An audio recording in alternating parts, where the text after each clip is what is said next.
যে বন্ধুর বাড়িতে আমাদের অনুষ্ঠানটা অনুষ্ঠিত হয়েছিল তার বাড়ির পরিবেশটিও খুব সুন্দর, ভীষণই মনোরম, চারপাশে ফুলে আর সবুজে ভরে আছে। আমাদের এক লেখিকা বন্ধু আছেন, তার লেখা এবারে কলকাতা আন্তর্জাতিক বইমেলায় প্রকাশিত হয়েছে। তাকে ঘিরে আমরা একটা ছোট্ট বিস্ময়সূচক একটা অনুষ্ঠানের আয়োজন করেছিলাম। একটু সামান্য কেক কাটা, তাকে একটু সামান্য উপহার তুলে দিয়েছিলাম।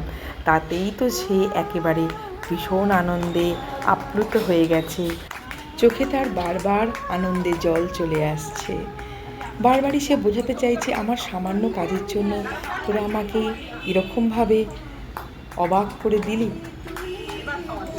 কিন্তু বোঝাতে পারছি না, এটাই তো বন্ধুত্বের আসল পরিচয়।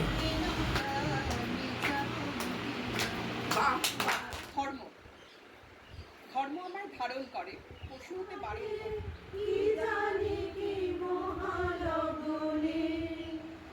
কোথা থেকে এলো কৃষ্ণচূড়ার বীজ, যুবতী হলো সে কয়েক বছর।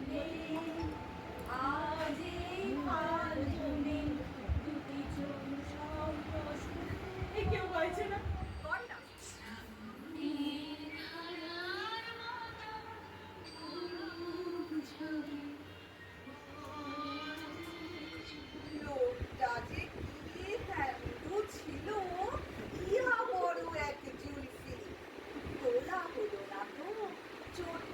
সাথে জমিয়ে একটা সেলফি।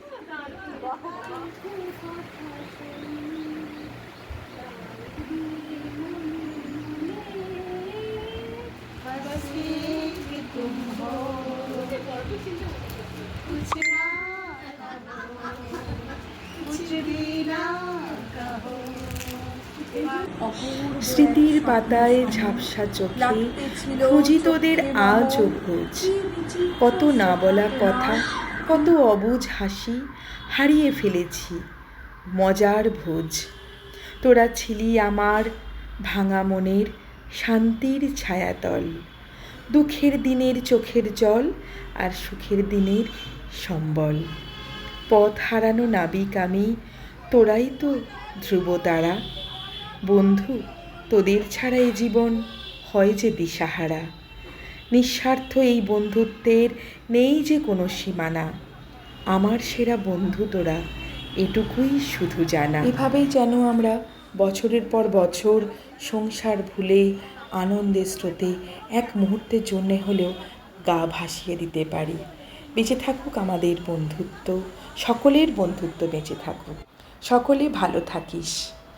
আসছে বছরের প্রতীক্ষায় রইলাম।